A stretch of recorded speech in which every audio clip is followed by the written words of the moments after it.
Bismillahirrahmanirrahim. Assalamualaikum warahmatullahi wabarakatuh.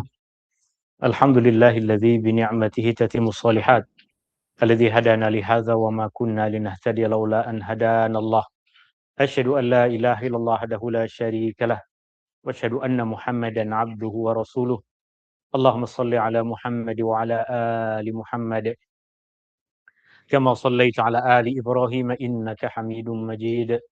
Allahumma barik ala Muhammad wa ala ali Muhammad كما باركت على آل إبراهيم إنك حميد مجيد سبحانك لا علم لنا إلا ما علمتنا إنك أنت السميع العليم اللهم إنا نسألك علما نافعا ورزقا طيبا وعملا متقبلا اللهم إنا نسألك علما نافعا ورزقا طيبا وعملا متقبلا يا الله يا رحمن يا رحيم. Ya Allah, berikanlah kepada kami ilmu yang bermanfaat. Ya Allah, berikanlah kepada kami rizki yang halal dan baik. Ya Allah, kurniakanlah kepada kami amal ibadah yang Kau terima. Rabbana taqabbal minna innaka antas samiul alim. Wa tub alaina innaka antat tawwabur rahim. Rabbana atina fid dunya hasanah wa fil akhirati hasanah wa qina adzaban nar. Wa sallallahu ala nabiyyi Muhammadin walhamdulillahi rabbil alamin. Ini adalah perjumpaan kita yang kedua di bulan ini dan perjumpaan kita yang ke-33 dalam kajian hadis-hadis hukum pada kitab yang disusun oleh Al-Imam Ibnul Mulaqin rahimahullah. Dan kitab ini disusun oleh Al-Imam Ibnul Mulaqin berasaskan kepada hadis-hadis yang disepakati periwayatannya oleh Al-Imam Al-Bukhari dan Muslim. Tajuk yang kita akan kupas adalah sujud sahwi, dan perkara ini telah kita sebutkan beberapa hadis dalam isu ini pada beberapa pertemuan yang lepas dahulu sebelum Ramadan seingat saya. Tapi tajuk khusus untuk pembahasan ini ada di dalam fasal ini, yaitu sujud sahwi. Kita semua tahu bahwa di dalam syariat yang kita amalkan, di dalam syariat yang Rasulullah Sallallahu Alaihi Wasallam ajarkan kepada kita mengenal beberapa bentuk sujud. Sujud yang pertama adalah sujud solat. Itu sujud yang kita lakukan di dalam solat, sujud yang menjadi rukun dalam solat. Pada setiap rakaat solat kita ada 2 kali sujud. Solat subuh yang 2 rakaat, maka ada 4 kali sujud. Ini kita namakan sebagai sujud solat. Kemudian sujud yang kedua adalah sujud Al-Quran. Atau kita kenal juga sebagai sujud tilawah. Sujud Al-Quran atau sujud tilawah. Sujud Al-Quran atau sujud tilawah kita lakukan sama ada di dalam solat atau di luar solat. Jika kita membaca ayat-ayat tertentu di dalam Al-Quran, maka kita disunahkan untuk melakukan sujud yang kita kenal dengan nama sujud tilawah. Kemudian sujud yang ketiga adalah sujud syukur. Sujud syukur adalah sujud yang kita lakukan sebagai ungkapan menzahirkan kesyukuran kita kepada Allah Subhanahu wa taala. Banyak cara, banyak jalan untuk kita menzahirkan kesyukuran kita kepada Allah Subhanahu wa taala. Sekurang-kurangnya adalah dengan mengucapkan alhamdulillah. Salah satu bentuknya adalah dengan melakukan sujud. Nanti ada kupasan di dalam kitab ini yang membahas tentang sujud syukur. Dan sujud yang keempat adalah sujud sahwi. Sujud sahwi telah kita kupas untuk kita refresh balik maklumat yang telah kita pelajari. Perkataan sahwi bermaksud lupa atau lalai. Perkataan sahwi, sujud,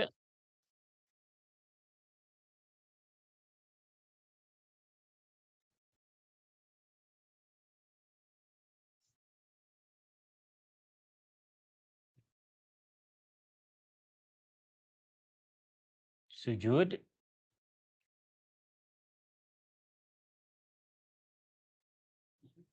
As-sahwu.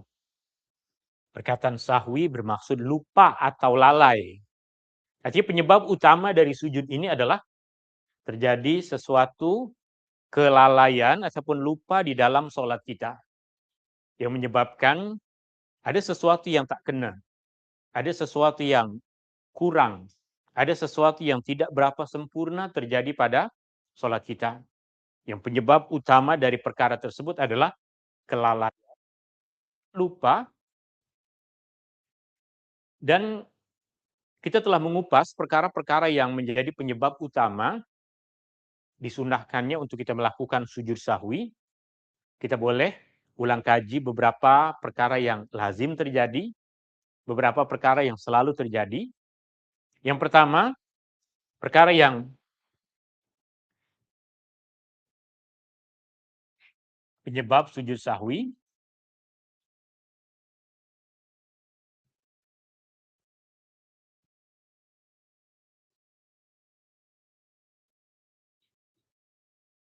boleh kita kupas pada perkara-perkara yang lazim terjadi. Yang pertama adalah kita terlupa bilangan rokaat sholat.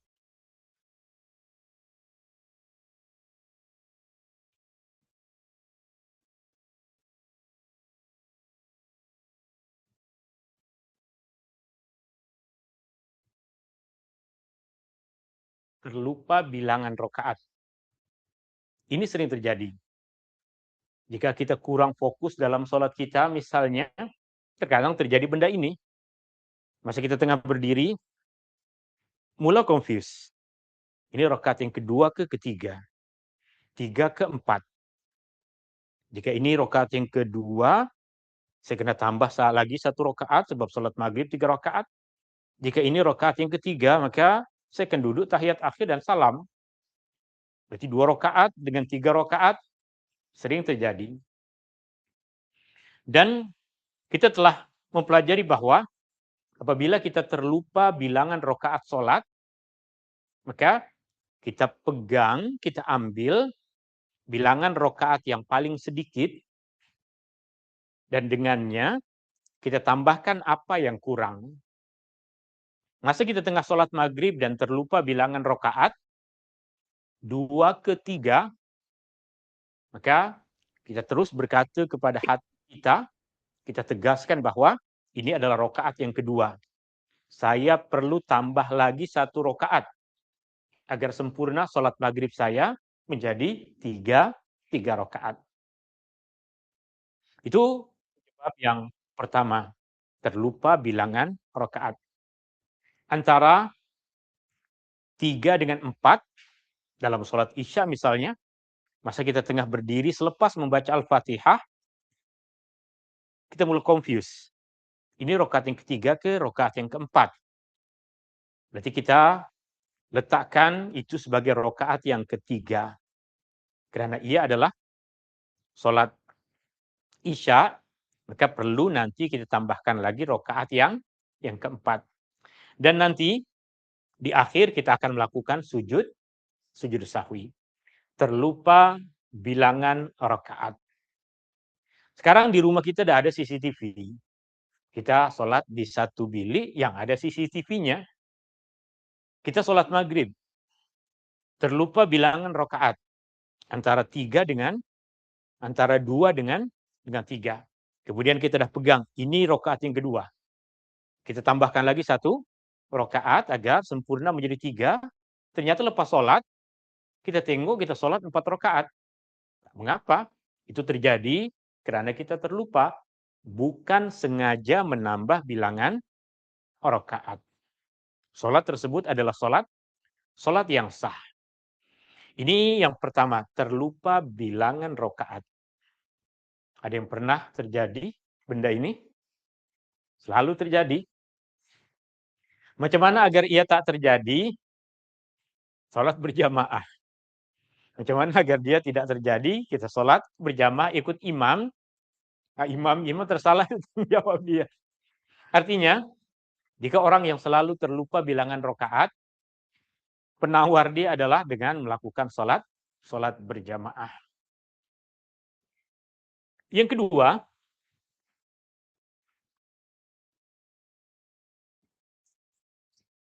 yang juga banyak terjadi, yang selalu terjadi, adalah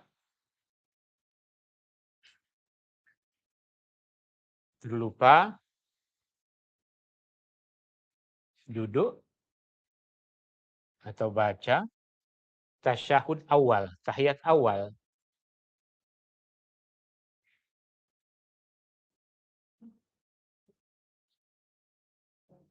Terlupa untuk duduk, terlupa untuk baca tasyahud awal.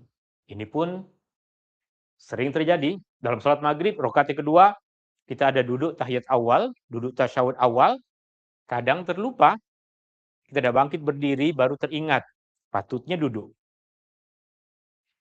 Sholat maghrib, sholat isya, pada rakaat yang kedua pun sama, ada duduk tahiyat awal, duduk tasyahud awal, terkadang terlupa. Sholat zuhur, sholat asar. Adapun sholat subuh tentu tak ada duduk tasyahud awal, ia hanya terjadi pada rakaat sholat yang bilangan rakaatnya 3 atau 4. Terlupa. Oke. Terlupa duduk tasyahud awal. Soalan dari terlupa ini adalah bila masa kita ingat, bila masa kita sedar bahwa kita terlupa untuk melakukan duduk tasyahud awal. Jika kita teringat, masa kita dah tegak berdiri. Ini rakaat yang kedua. Rakaat yang kedua, nak masuk pada rakaat yang ketiga, patutnya duduk, tapi ternyata kita dah bangkit berdiri, dah tegak berdiri. Jika dah tegak berdiri, maka tak boleh patah balik turun. Tak boleh patah balik. Kita mesti kekal berdiri, sambung bacaan surah Al-Fatihah, dan jadikan itu sebagai rakaat yang ketiga. Memang kita akan masuk pada rakaat yang ketiga. Tak boleh patah balik untuk melakukan duduk tasyahud awal. Masanya dah berlalu. Dah bukan masanya lagi untuk kita melakukan duduk tasyahud awal sebab dah berpindah kepada rukun selepasnya yaitu berdiri. Jika terlupa, dah bangkit berdiri, maka kita sambung sholat kita tanpa duduk tasyahud awal dan nanti disunahkan untuk diganti dengan sujud sahwi. Bagaimana pula jika kita teringat masa kita nak bangkit berdiri? Sebab pergerakan untuk bangkit berdiri dah tak laju lagi.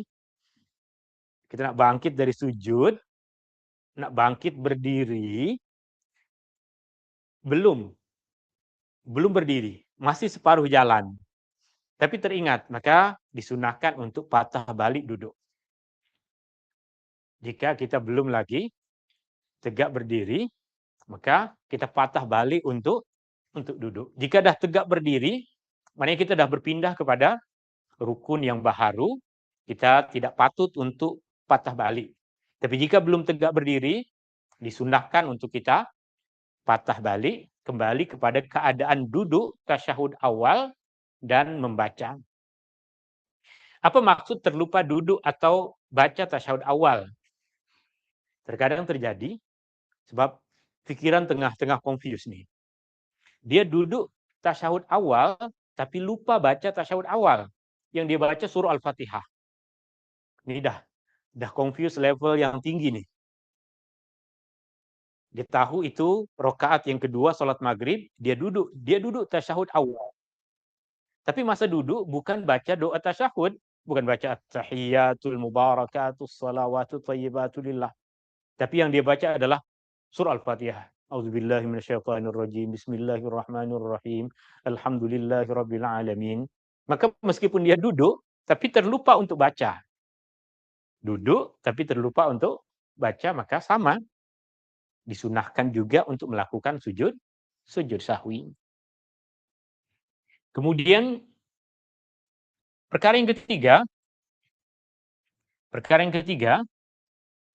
bagi sesiapa yang melazimi bacaan kunut salat subuh. Bagi sesiapa yang melazimi bacaan kunut salat subuh,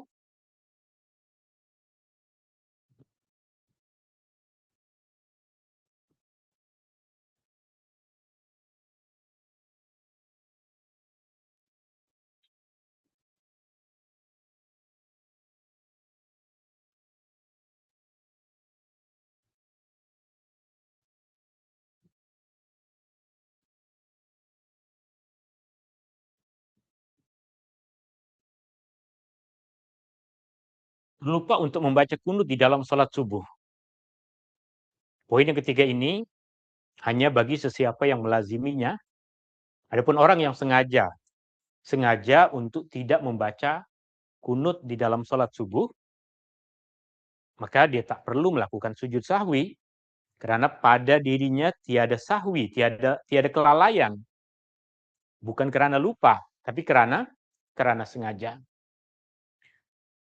Dia tidak membaca kunut, sama ada karena imamnya, dia sebagai makmum, imam tidak membaca kunut, maka dia tidak membaca kunut, artinya dia sengaja, berarti dia tidak perlu melakukan sujud sahwi. Atau dia menjadi imam atau sholat sendiri, dan memilih untuk tidak membaca kunut di dalam sholat subuh, maka tiada kelalaian padanya. Benda itu terjadi bukan karena lupa, benda itu terjadi karena sengaja, maka tiada tuntutan untuk dia melakukan sujud sahwi. Ini perkara yang ketiga. Yang keempat,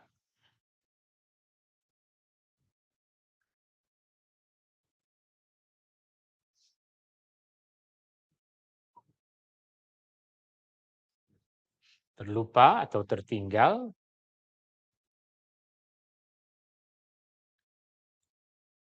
rukun sholat.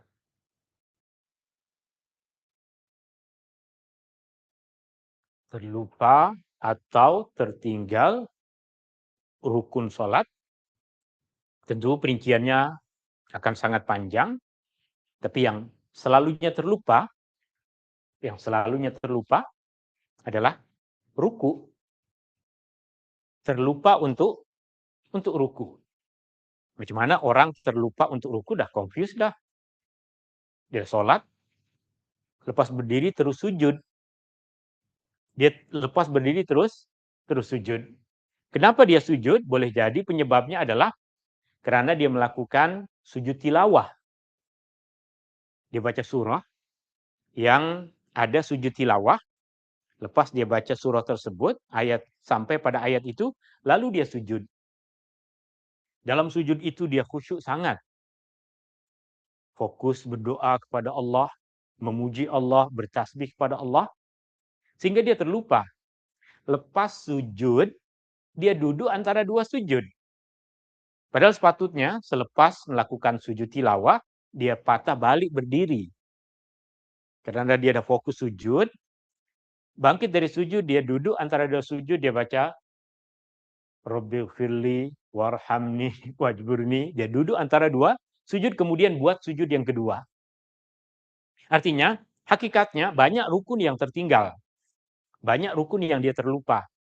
Yaitu ruku, i'tidal, dan sujud. Sebab sujud yang tadi dia buat adalah sujud tilawah. Berarti perkara ini terkadang terjadi, tidak selalu terjadi pada kita. Tapi contoh yang pertama adalah terlupa untuk melakukan ruku. Jika terlupa untuk melakukan ruku, dah mesti terlupa untuk i'tidal. Contoh yang kedua adalah terlupa untuk sujud. Ini lazim terjadi, ini banyak terjadi. Macam mana terlupa sujud? Dalam setiap rakaat sholat, ada dua sujud. Ada dua sujud. Tapi dia buat satu sujud saja. Dia buat satu sujud saja, diingatkan itu ada sujud yang kedua, maka lepas sujud, dia terus bangkit berdiri. Sambung rakaat selanjutnya. Dalam keadaan seperti itu berarti hakikatnya ada dua rukun yang dia tak buat. Rukun yang pertama adalah duduk antara dua sujud. Dan rukun kedua yang dia tinggal adalah sujud yang kedua. Itu berarti perkara yang keempat yang lazim terjadi adalah terlupa ataupun tertinggal rukun di dalam sholat. Masa kita sholat sendiri, terkadang kita terlupa untuk membaca surah Al-Fatihah. Masuk dalam ini. Jika kita sholat sendiri, terkadang kita terlupa untuk membaca surah Al-Fatihah. Terlupa ruku, jarang terjadi. Ketika sholat sendiri. Terlupa sujud. Nih, boleh. boleh mungkin terjadi. Terlupa maksudnya hanya buat satu kali sujud. Jika terjadi perkara ini yang penting untuk kita pahami bahwa mana-mana rokaat sholat yang kurang ruku tidak dikira sebagai satu rokaat. Mana-mana rokaat sholat yang kurang rukun, maka tidak dikira sebagai satu rokaat. Tadi pada rokaat yang pertama sholat maghrib.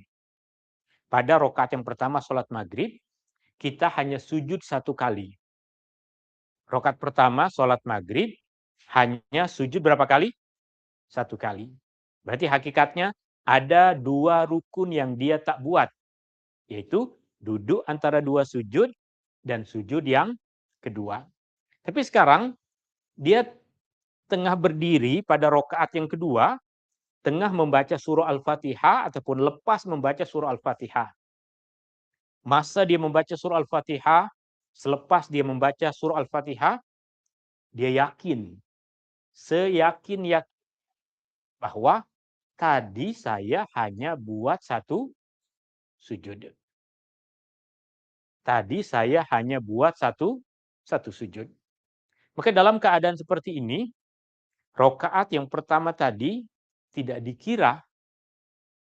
Rokaat yang pertama tadi di-cancel. Dia tidak jadi, sebab ada yang kurang. Apa yang kena dia buat, apa yang tengah dia buat ini, dia jadikan sebagai rokaat yang pertama. Dia ulang semua perbuatan itu dari awal. Ya, sebab dia telah membaca surah Al-Fatihah. Jika dia belum membaca surah Al-Fatihah, belum masuk pada rokaat itu, belum masuk pada rokaat tersebut, baru berdiri, lalu teringat dengan yakin bahwa dia hanya sujud satu kali, maka segera dia patah balik untuk duduk.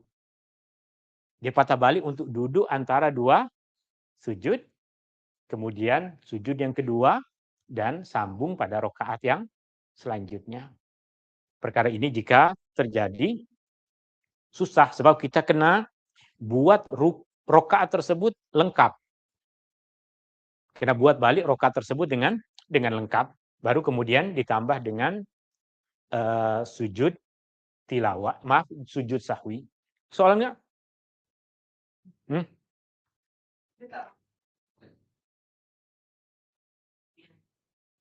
jika kita baru bangkit berdiri kemudian teringat, ya. Tapi jika walaupun dah berdiri, kita patah balik duduk. Kenapa boleh pula? Kenapa boleh pula tidak macam yang kedua tadi? Sebab biasanya duduk tasyahud awal dia bukan rukun. Sedangkan duduk antara dua sujud adalah rukun. Dia jadi perkara yang berbeza. Rukun kenapa patah balik? Perbuatan tersebut, kalau kita ulang balik sholat,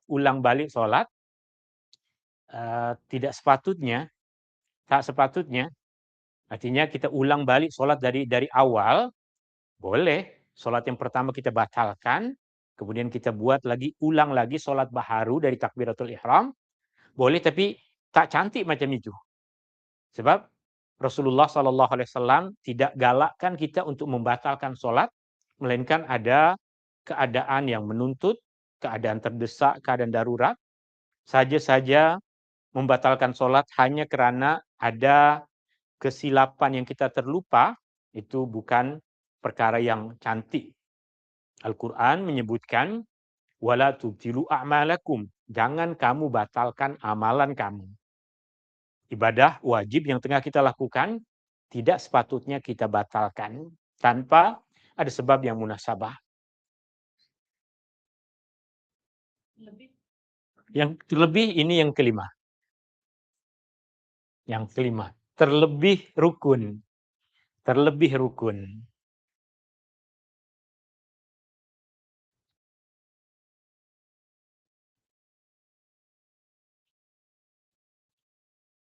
Terlebih rukun. Dua keadaan yang selalunya terjadi pada keadaan terlebih rukun adalah terlebih sujud. Setiap rakaat patutnya sujud 2 kali. Ini sujud, duduk antara 2 sujud lagi, duduk antara 2 sujud lagi, kemudian sujud lagi. Terlebih rukun. Jika perkaranya dilakukan dengan sengaja, sholat batal. Menambahkan rukun dengan sengaja, sholat batal. Itu yang pertama. Tambah sujud. Jika tambah sujud, dan mesti tambah duduk antara 2 sujud. Kemudian keadaan yang kedua, terlebih rukun adalah bangkit berdiri untuk tambah rokaat. Sholat maghrib udah 3 rokaat, tapi lepas rokaat yang ketiga, kita bangkit berdiri, tambahkan lagi rokaat yang keempat. Jika sengaja, sholat batal. Tapi jika tanpa sengaja, sebab kita sangkakan itu adalah rokaat yang kedua, maka sholat kita tak batal. Sebab sahwi maknanya kita lalai, sesuatu yang terjadi karena terlupa. Oke, terlebih rukun, contoh yang pertama, terlebih sujud. Contoh yang kedua adalah tambah rokaat. Pada poin yang keempat dan poin yang kelima, yang menyebabkan kita melakukan sujud sahwi adalah sebab kita teringat bahwa kita tadi lupa. Jika perkara tadi dilakukan dengan sengaja, memang sholat batal. Tapi karena dilakukan tanpa sengaja, maka hanya perlu kita melakukan sujud sahwi.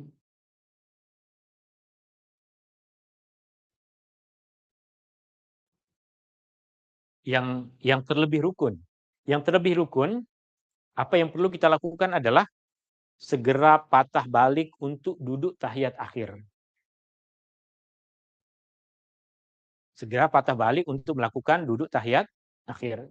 Contoh, sholat maghrib, dah 3 rakaat. Dah 3 rakaat. Tapi kita bangkit berdiri.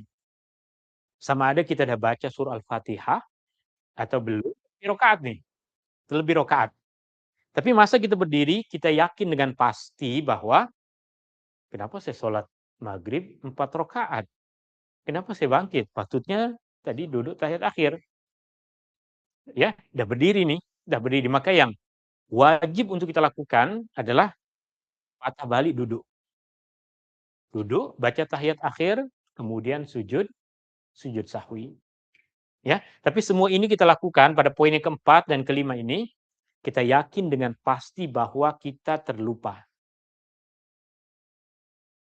Keadaannya berbeda dengan orang yang ragu tadi. Orang yang ragu bilangan rokaat, confused, antara 2 dengan 3, boleh jadi dia sholat lebih rokaat, lebih rukun, lebih rokaat. Tapi keadaan tersebut berbeda dengan orang yang tahu dengan pasti bahwa dia telah menambah bilangan rokaat. Maka jika terlebih rukun, terkadang ada dalam 2 bentuk. Yang pertama, ini bentuk yang lazim terjadi. Yang pertama adalah tambah sujud, yang kedua adalah bangkit berdiri tambah rokaat. Sesiapa yang dah bangkit berdiri, menambah bilangan rokaat tanpa sengaja, lalu dia teringat bahwa itu adalah rokaat yang lebih, wajib untuk segera patah balik duduk. Baca balik tahiyat akhir, kemudian sebelum salam disunahkan untuk melakukan sujud sahwi. Dan perkara lupa yang menyebabkan sujud sahwi boleh jadi terjadi karena bisikan syaitan, boleh jadi terjadi karena kelalaian diri kita sendiri, dan boleh jadi, dan ini jarang terjadi pada kita, sebab terlalu khusyuk dalam sholat. Boleh terjadi, tapi jarang terjadi pada kita. Yang pertama, sebab bisikan syaitan. Yang kedua adalah karena kita lalai, sibuk memikirkan perkara-perkara yang lain. Dan perkara yang ketiga nih, boleh jadi terjadi, tapi mungkin jarang terjadi pada kita, yaitu terlalu khusyuk dalam sholat. Menangis dalam sholat sebab kita terkesan dengan apa yang kita baca, itu boleh jadi menyebabkan kita terlupa. Kita baca hadis yang kita kupas. ada 2 hadis yang disebutkan oleh Al-Imam Ibnul Mulaqin, yang boleh kita jumpai pada bungkas surat yang ke-62, hadis 118. Hadisnya diriwayatkan dari bin Sirin, Muhammad bin Sirin, seorang tokoh ulama tabi'in. Dia meriwayatkan daripada sahabat Nabi SAW, Abu Hurairah, an Muhammad bin Sirin. Perkataan an tentu kita dah selalu jumpai dalam hadis. Artinya semua yang hadir di sini tahu apa maksud perkataan an. An Abi Hurairah, daripada Abu Hurairah radhiyallahu an, qal, apa maksud perkataan qala? Berkata, shalla bina Rasulullah sallallahu alaihi wasallam. Rasulullah sallallahu alaihi wasallam salat dengan kami. Rasulullah salat dengan kami. Artinya Rasulullah sallallahu alaihi wasallam salat dengan kami, menjadi imam kepada kami, memimpin salat kami. Ini menunjukkan perkara yang lazim terjadi, yaitu Rasulullah menjadi imam dalam salat berjamaah. Dan salat yang diceritakan di sini adalah ihda salatail asyi, salah satu dari 2 salat yang petang. Artinya perawi Muhammad bin Sirin ataupun Abu Hurairah, dia terlupa salat apa hari itu yang Rasulullah SAW terlupa ini. Sebab ketika seorang sahabat menceritakan sesuatu, lazimnya dia menceritakan perkara itu bertahun-tahun selepas peristiwanya terjadi pada masa Rasulullah Shallallahu Alaihi Wasallam. Artinya ketika dia menceritakan, meriwayatkan hadis itu, dia bukan peristiwanya terjadi semalam, tapi peristiwanya terjadi 10 tahun yang lalu, 15 tahun yang lalu, 5 tahun yang lalu, artinya perkara yang telah lama terjadi. Sehingga terjadinya lupa pada satu perkara, itu perkara yang biasa. Rasulullah SAW mengimamkan kami sholat pada salah satu daripada 2 sholat petang, imma zuhur wa imma asar. Sama ada sholat zuhur ataupun sholat asar. Sholat zuhur dengan sholat asar di sini dinamakan sebagai sholat petang, artinya sholat selepas tengah hari. Dan baginda memberi salam, fasallama, lalu baginda memberi salam, fi rakaataini, setelah selesai 2 rakaat. Sama ada zuhur ataupun asar. Ada sebagian riwayat yang memberikan perincian bahwa ia adalah sholat asar. Ada sebagian riwayat yang memberikan perincian bahwa perkara ini bukan satu kali terjadi pada Rasulullah. Perkara ini Al-Imam An-Nawawi sebutkan bahwa boleh jadi perkara ini sekurang-kurangnya terjadi 3 kali pada Rasulullah Shallallahu Alaihi Wasallam. Bertahun-tahun Nabi Shallallahu Alaihi Wasallam sholat, para sahabat merekodkan bahwa ada 3 case yang Rasulullah Shallallahu Alaihi Wasallam mereka saksikan telah terjadi pada Rasulullah Shallallahu Alaihi Wasallam sahwi di dalam sholat. Ini bagian teks yang pertama dalam hadis ini, dari perkataan yang diucapkan oleh Muhammad bin Sirin daripada Abu Hurairah. Ada apa-apa yang muskil? Rasulullah telah mengimami kami sholat pada salah satu daripada 2 sholat petang, sama ada zuhur ataupun asar. Baginda memberi salam setelah selesai 2 rakaat. Summa ata jiz'an fi qiblatil masjid. Summa, kemudian, ata, Nabi pergi, Nabi mendatangi, jiz'an, satu batang kurma, fi qiblatil masjid, di bahagian kiblat masjid. Kiblat masjid Nabi SAW, tiang dinding masjid Nabi SAW terbuat dari batang-batang kurma. Mimbar Nabi SAW juga terbuat dari batang kurma. Sehingga ini menunjukkan tentang sebahagian dari keadaan Nabi selepas memimpin sholat fardu. Selepas sholat fardu, terkadang Nabi SAW berzikir, terkadang Nabi SAW berdoa, terkadang Nabi SAW memberikan pesan kepada para sahabat, terkadang Nabi SAW pergi ke tempat lain, berpindah dari tempat sholat untuk berzikir, ataupun untuk berdoa, ataupun untuk membaca Al-Quran, ataupun untuk melakukan perkara yang lain. Nabi SAW pergi ke dekat batang kurma di bahagian kiblat masjid, wastanada ilaiha mughdaban. Lalu Nabi SAW bersandar padanya dalam keadaan seperti orang yang tengah marah, dalam keadaan orang yang tak tenang. Sahabat nampak Nabi SAW dalam keadaan gelisah. Dalam keadaan gelisah.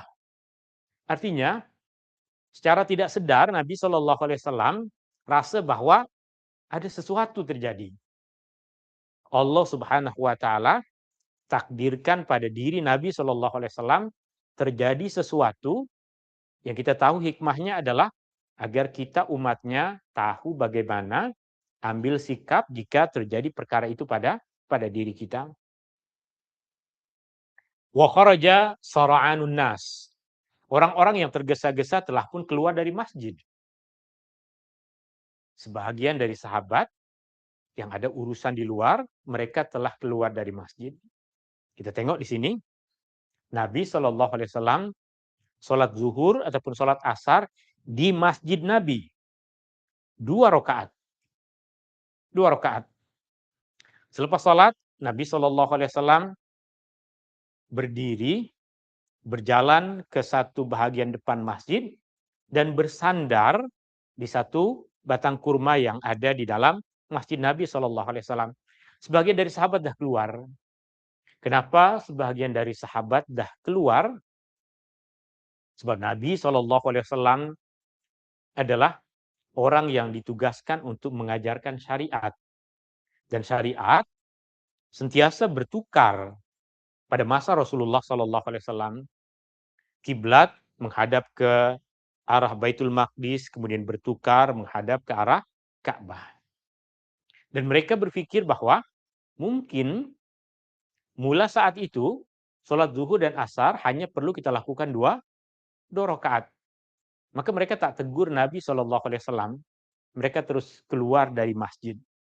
Mereka sangka bahwa sekarang sholat asar boleh 2 rakaat. Kharaja sara'anun nas. Orang-orang yang tergesa-gesa telah pun keluar dari masjid. Faqama Dzulyadain. Lalu berdirilah Dzulyadain. Seorang sahabat yang digelar dan dipanggil dengan panggilan Dzulyadain berdiri. Faqal, lalu berkata, Ya Rasulullah, wahai Rasulullah, aku siratis salah am nasita. Adakah engkau mengqasar salat atau engkau terlupa? Adakah salat diqasar, diringkaskan menjadi 2 rakaat, atau engkau terlupa? Ada seorang sahabat yang memberanikan diri untuk bertanya. Padahal di masjid itu ada sahabat-sahabat lain. Ada Abu Bakar, ada Umar, ada Utsman, ada Ali, ada sahabat-sahabat lain yang lebih dekat dengan Nabi SAW. Mereka semua satu pandangan bahwa sekarang mula saat ini kita boleh sholat 2 rakaat.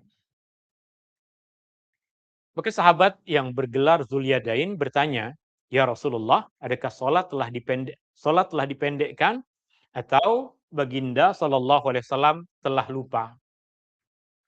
Fanazara Nabi SAW yaminan wa shimalan. Nabi SAW kemudian memandang ke kanan dan ke kiri dan ke kanan.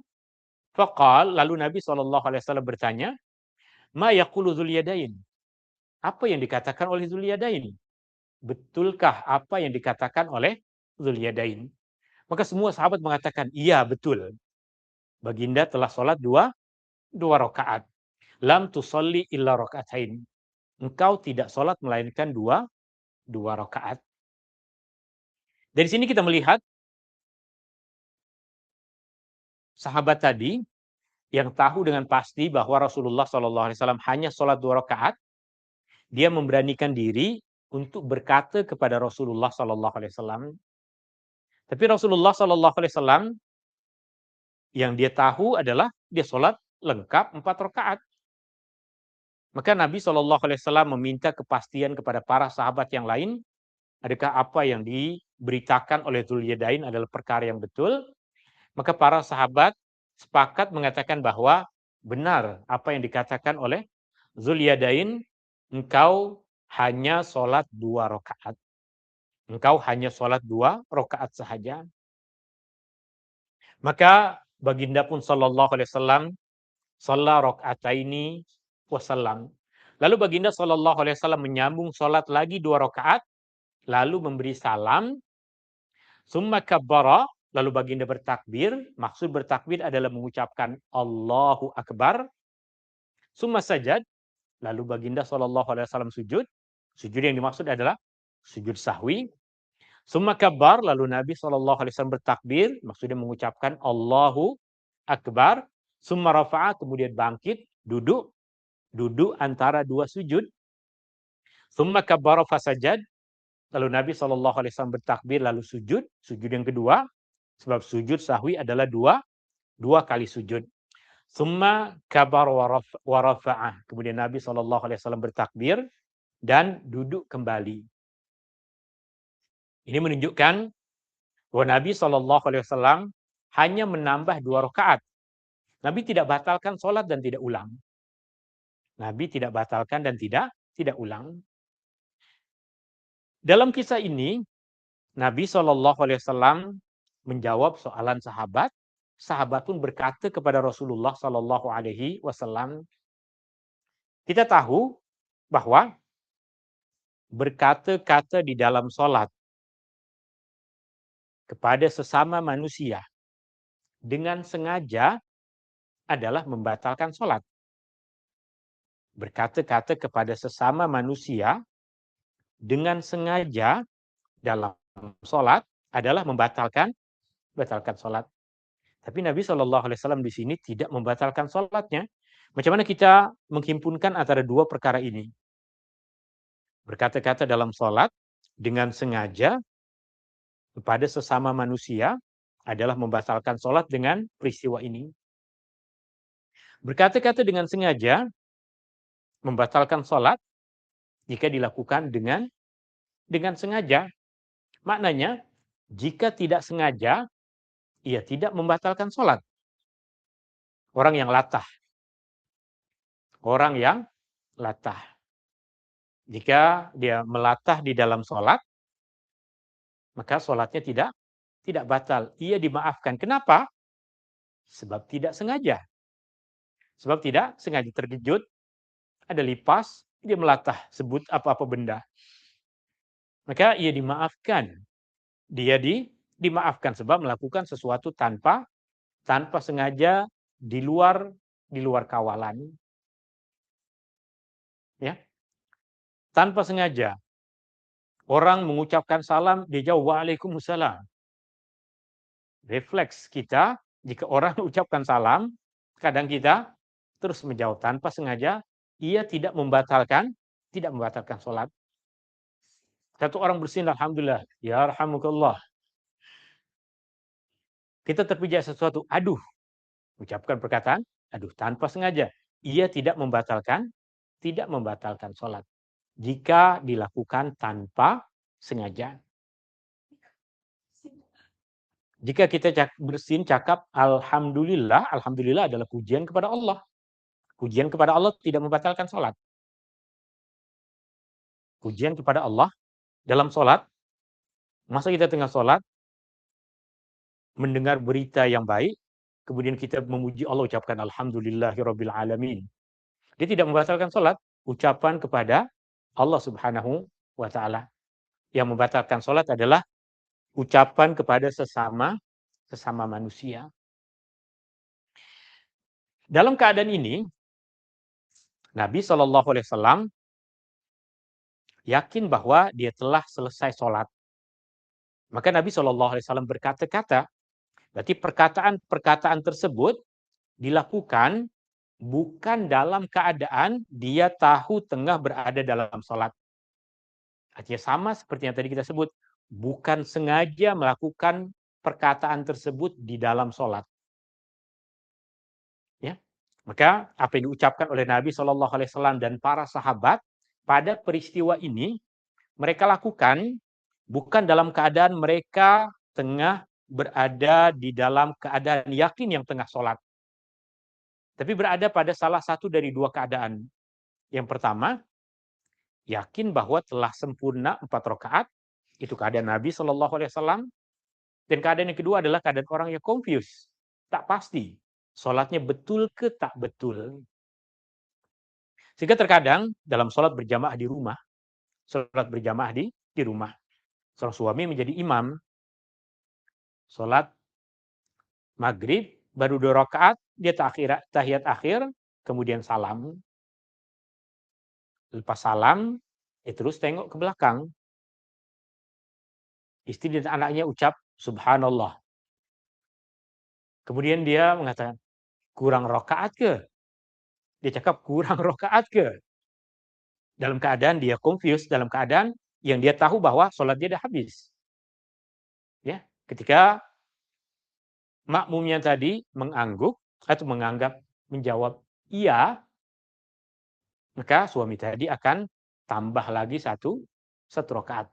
Apa yang diucapkan tadi sama seperti yang terjadi di sini, bukan dalam keadaan dia tengah sholat, tapi dalam keadaan dia confused. Dalam keadaan dia tak pasti sholatnya dah habis ataupun belum. Sebab yang dia tahu, dia telah salam, yang dia tahu sholatnya telah selesai. Itu keadaan Rasulullah Shallallahu Alaihi Wasallam. Kemudian Faqal, beliau yaitu Muhammad bin Sirin yang meriwayatkan hadis ini mengatakan, wa ukhbirtu an Imran bin Husain annahu qala wa sallam, dan telah dikabarkan kepadaku daripada Imran bin Husain, sahabat Nabi yang lain, bahwa Nabi Shallallahu Alaihi Wasallam selepas itu baginda memberi salam. Artinya selepas sujud sahwi ditutup dengan salam. Sujud sahwi ditutup dengan salam. Oke. Hadis yang kedua.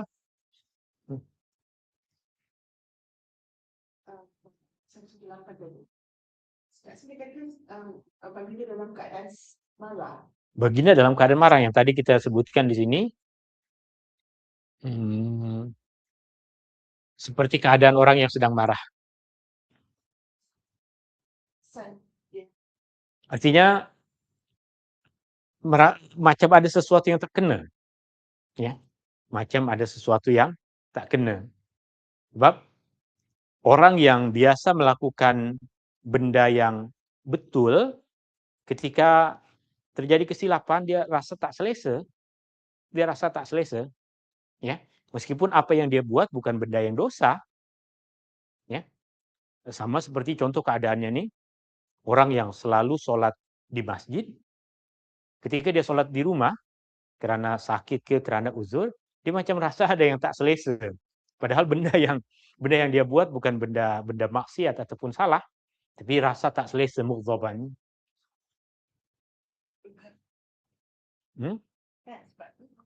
Bergerak ke tempat yang lain, berpaling dari arah kiblat, bertutur kata, tapi karena jaraknya dekat dan wudhu dia belum batal, maka dia hanya perlu sambung sholat. Maknanya perlu tambah bilangan rakaat yang kurang. Kemudian sujud sahwi. Oke. Itu hadis 118.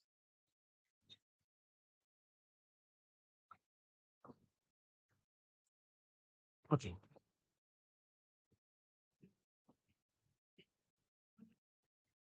Iya. Artinya, jika imam kurang rakaat, pada rakaat yang kedua sholat maghrib, imam salam, kita sebagai makmum tahu dengan pasti bahwa imam kurang rakaat. Maka yang lelaki akan mengucapkan subhanallah. Yang perempuan akan bertepuk tangan. Jika itu terjadi di dalam lingkungan keluarga, perempuan mengucapkan subhanallah, maka sholatnya tidak rusak karena perkara tersebut. Oke, kemudian selepas imam tahu bahwa dia masih kurang 1 rakaat, dia akan bangkit berdiri untuk tambahkan 1 rakaat, makmum akan ikut. Jika yang terjadi, imam buat tak tahu. Imam sholat maghrib 2 rakaat kemudian salam, lepas ditegur, imam pergi. Imam pergi, maka makmum wajib tambah bilangan rakaat sendiri. Dan makmum tidak perlu sujud sahwi. Sebab tiada kesilapan pada sholat makmum. Kita tak lupa apapun. Ya, bagi kita dalam keadaan seperti itu mungkin imam terbatal ke sholatnya lepas salam, maka dia akan ulang sholat balik. Sedangkan makmum sholatnya sah, makmum hanya perlu tambahkan lagi satu rakaat.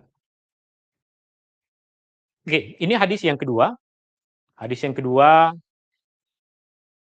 wa Abdullah bin Mas'ud, daripada Abdullah bin Mas'ud radhiyallahu an, beliau berkata, shalla bina Rasulullah sallallahu alaihi wasallam khamsan. Rasulullah sallallahu alaihi wasallam pernah mengimami kami salat sebanyak 5 rakaat.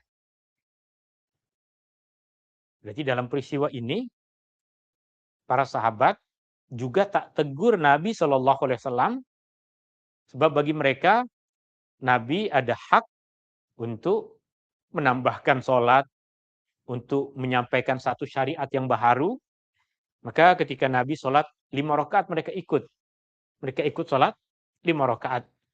Lepas salat, falamman tafala, setelah baginda selesai, qalu, para sahabat berkata, innaka shallaita khamsan, engkau telah salat sebanyak 5 rakaat. Fasajada sajdataini. Maka baginda sallallahu alaihi wasallam sujud 2 kali, yaitu sujud sahwi, summa salam, kemudian memberikan salam. Pada bentuk yang pertama kurang rakaat, bentuk yang kedua terlebih rakaat. Yang tadi kita perincikan kurang rukun atau bertambah rukun. Kurang rukun hakikatnya boleh menjejaskan kurang rakaat. Bertambahnya rukun juga boleh menjadikan bertambah rakaat. Maka hukum hakamnya adalah sama, berkaitan dengan sujud sahwi. Kita ada beberapa perincian. Saya ambil perincian ini dari kupasan Al-Imam An-Nawawi berkaitan dengan isu ini. Kupasan yang pertama adalah sujud sahwi menurut mazhab kami adalah sunat, bukan wajib. Disunnahkan untuk melakukan sujud sahwi.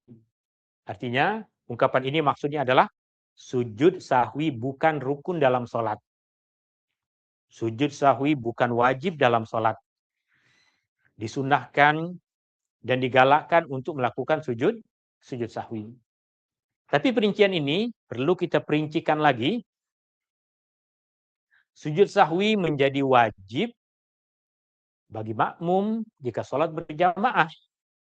Jika imam melakukan sujud sahwi, maka wajib ke atas makmum untuk ikut sujud sahwi.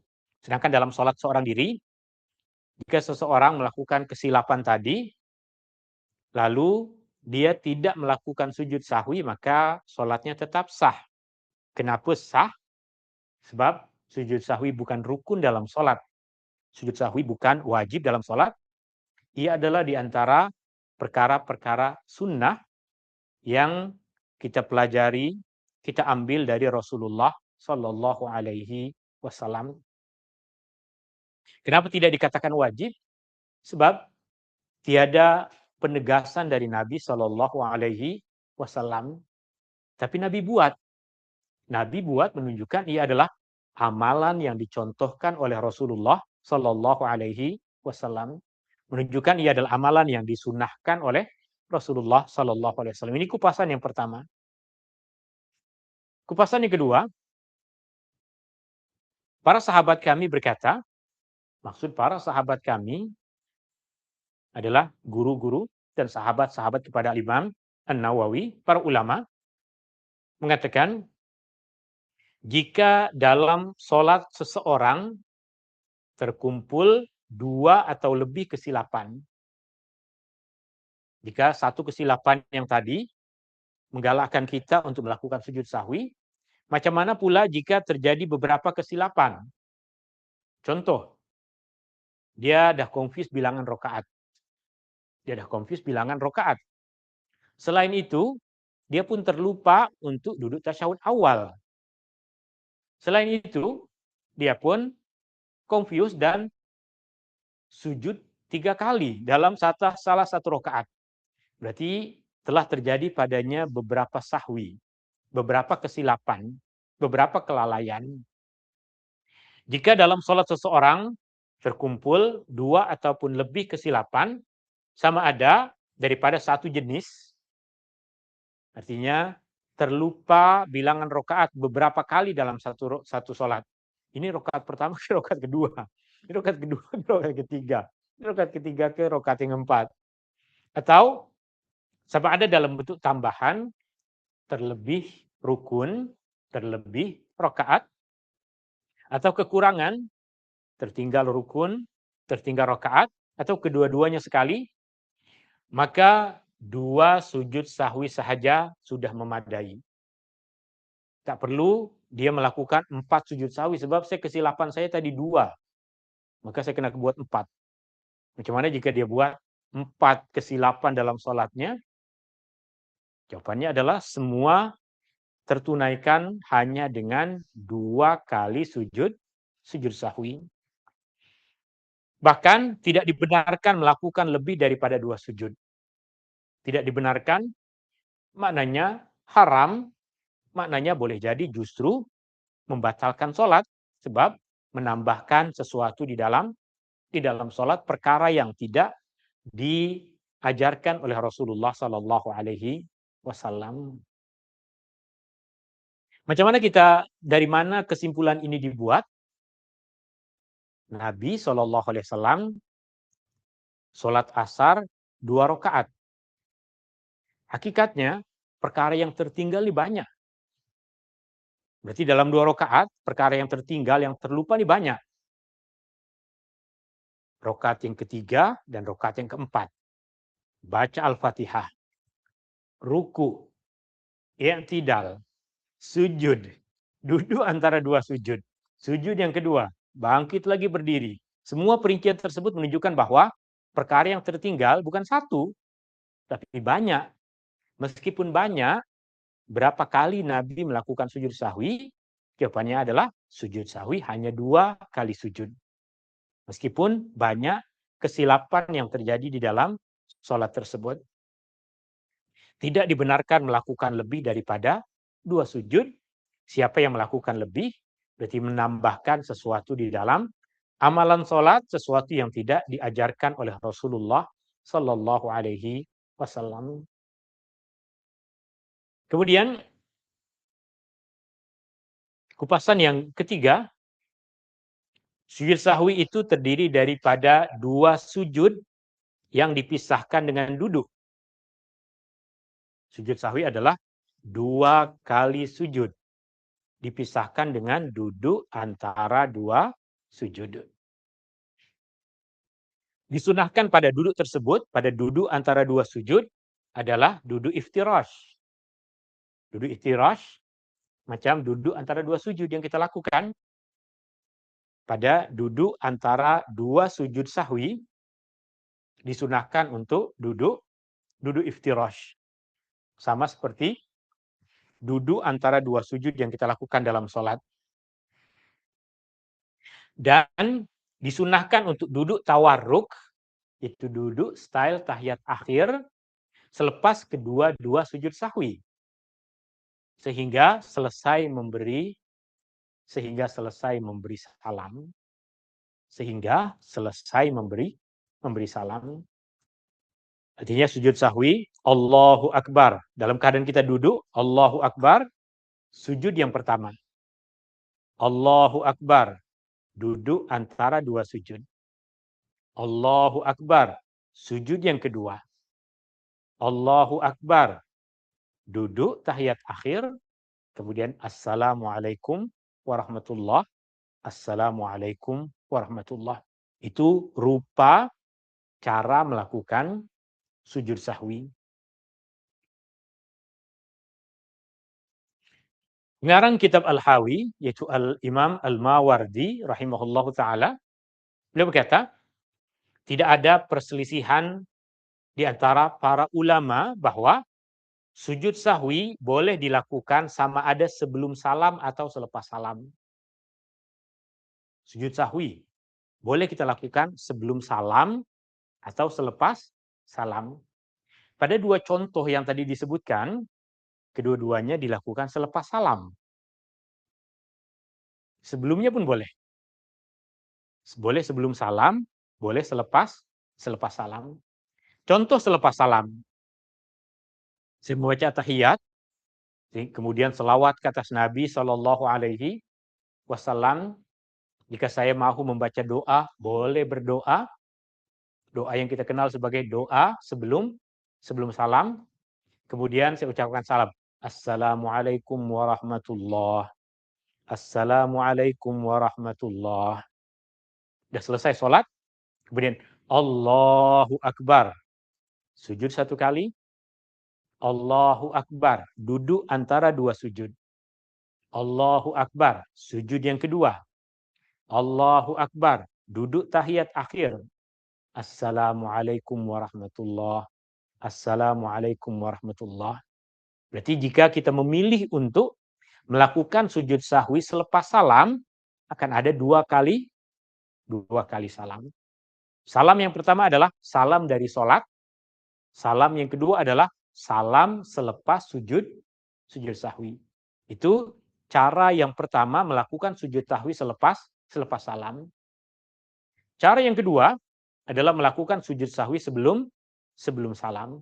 Kita baca tahiyat, kita baca selawat ke atas Nabi SAW, sehingga innaka hamidum majid. Jika kita mahu membaca doa sebelum salam, boleh kita baca pada masa itu. Okay? Sebelum salam, kita ucapkan Allahu Akbar. Sujud satu kali. Allahu Akbar. Duduk antara dua sujud. Allahu Akbar. Sujud yang kedua. Allahu Akbar. Duduk dalam bentuk tahiyat akhir. Tanpa perlu membaca tahiyat akhir. Kemudian Assalamualaikum warahmatullah. Assalamualaikum warahmatullah. Kedua-duanya dibolehkan. Karena ketika dihimpunkan hadis-hadis tentang sujud sahwi yang berlaku pada Rasulullah, atau hadis-hadis yang menceritakan Rasulullah menyebutkan tentang hukum hakam sujud sahwi, dua perkara ini boleh. Boleh sebelum salam, boleh selepas salam.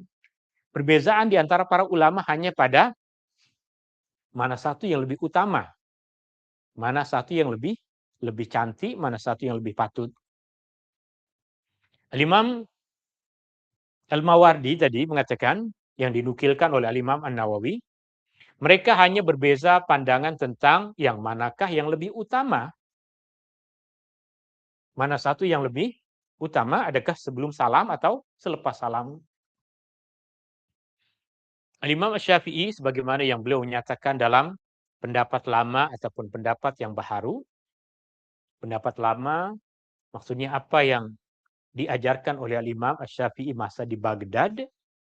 Pandangan baharu maksudnya adalah apa yang diajarkan oleh Al-Imam Asy-Syafi'i selepas hijrah ke Mesir, bahwa yang lebih utama ialah melakukannya sebelum salam. Itu pilihan. Hakikatnya boleh sebelum salam, boleh selepas salam. Al-Imam Asy-Syafi'i mengatakan lebih utama melakukan sebelum salam. Kenapa lebih utama melakukannya sebelum salam? Sebab ada hadis-hadis yang menguatkan tentang sujud sahwi dilakukan sebelum salam. Dan yang kedua, agar sholat hanya ditutup dengan salam satu kali.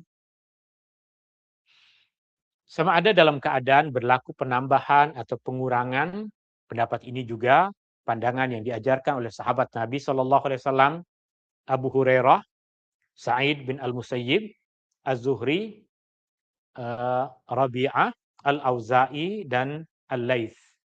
Ulama-ulama generasi awal dahulu, di antara mereka banyak yang memilih pandangan ini, itu lebih utama sebelum salam. Bukan mesti sebelum salam. Sebab kedua-duanya boleh. Kedua-duanya boleh dilakukan sebelum salam atau selepas salam. Bahkan ada yang mesti dilakukan selepas salam. Contohnya, lepas kita salam baru kita teringat. Lepas kita salam baru kita teringat bahwa kita belum lagi melakukan sujud sahwi, maka segeralah melakukan sujud sahwi, kemudian tutup balik dengan salam. Oke. Ini perkara yang keempat, maaf. Dan yang terakhir, berkaitan dengan sujud sahwi,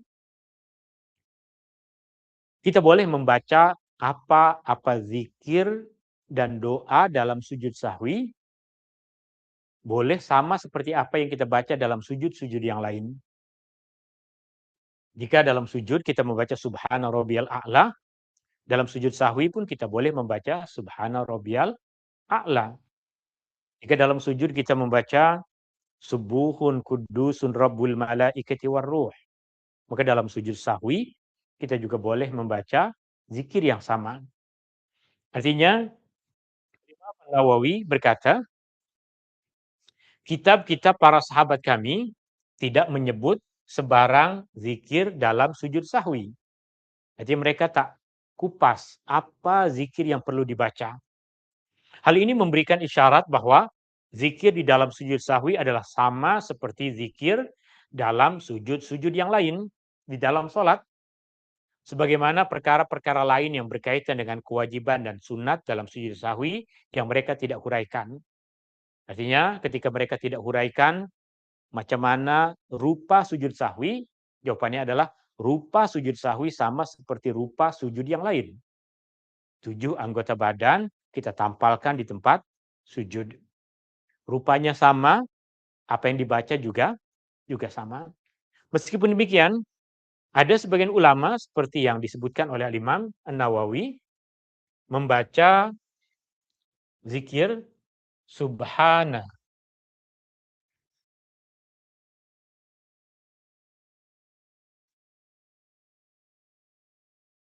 man la yanamu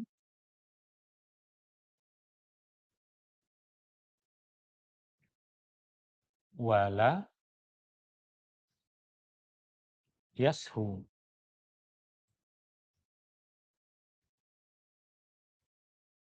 Subhana, maha suci. Man, sesiapa. La yanamu, tidak tidur. Wala yashu, dan tidak lalai. Maha suci Allah yang tidak tidur dan tidak lalai. Ada yang membaca ini pada sujud sahwi. Artinya, dia tentunya adalah perkataan yang tepat. Tapi ia bukan zikir yang wajib, bukan juga zikir yang disunahkan. Ya, status dari zikir ini adalah boleh untuk dibaca. Maksud boleh dibaca sebab kita tahu dalam zikir kita dibolehkan untuk memuji Allah, bertasbih kepada Allah dengan apa-apa lafaz yang menunjukkan pujian atau tasbih. Tapi statusnya ia bukan wajib, statusnya ia bukan sunnah Nabi Shallallahu Alaihi Wasallam. Statusnya adalah ia dibaca oleh sebagian orang dan dikira sebagai satu amalan yang boleh untuk dilakukan dan mengandung makna yang tepat. Maha suci Allah yang tidak tidur dan tidak terlupa. Makna yang terkandung dalam zikir tersebut adalah makna yang tepat sesuai dengan keadaan orang yang terlupa dalam sholat, maka dia memuji Allah, Allah yang tidak lalai, Allah yang tidak tertidur, Allah yang tidak terlupa. Tapi jika zikir ini dibandingkan dengan Subhana Rabbiyal A'la, maka kita tahu Subhana Rabbiyal A'la diriwayatkan sebagai zikir sujud dari Nabi Shallallahu Alaihi Wasallam. Jika kita bandingkan dengan Subuhun Kudusun Rabbul Malaikati Warruh, kita tahu bahwa itu zikir dalam sujud yang diriwayatkan dari Nabi Shallallahu Alaihi wasallam. Sehingga kesimpulan yang tadi disebutkan oleh Imam An-Nawawi, para sahabat kami tidak kupas zikir dalam sujud sahwi, menunjukkan zikirnya sama dengan zikir sujud-sujud yang lain. Itu yang lebih memberikan kemudahan kepada kita agar apa yang kita baca, apa yang kita lazimi, boleh juga kita baca di dalam sujud sahwi. Wallahu ta'ala a'la wa a'lam. Ini yang boleh kita kupas dalam majlis ilmu kita di petang hari ini. Ada sesiapa yang ada soalan-soalan yang lain?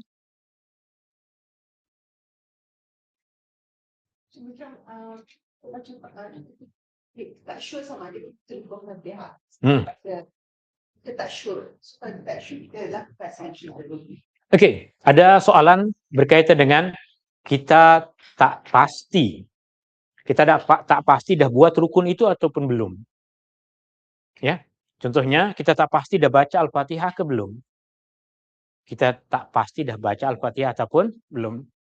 Jika kita masih berada dalam keadaan berdiri, baca Al-Fatihah. Wajib untuk kita membaca Al-Fatihah. Iya, kita baca balik. Contohnya, kita tengah berdiri, kemudian kita baca surah Al-Kafirun. Lakum sudah sampai kepada ayat terakhir. Lakum dinukum waliyadin. Tadi dah baca Al-Fatihah ke belum? Maka bacalah Al-Fatihah.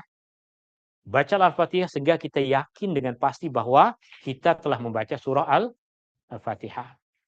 Adapun jika masanya telah berlalu, kita dah masuk dalam rakaat yang keempat. Tadi rakaat pertama baca Al-Fatihah ke tak. Apa yang telah berlalu dah berlalu. Apa yang tak payah baca lah, tak payah kita ulang rakaat yang pertama. Hanya kita sambung sholat kita. Bukan tak payah baca, sebab soalannya adalah kita tak pasti. Bukan kita yakin tak baca. Nah, beza dua keadaan ini.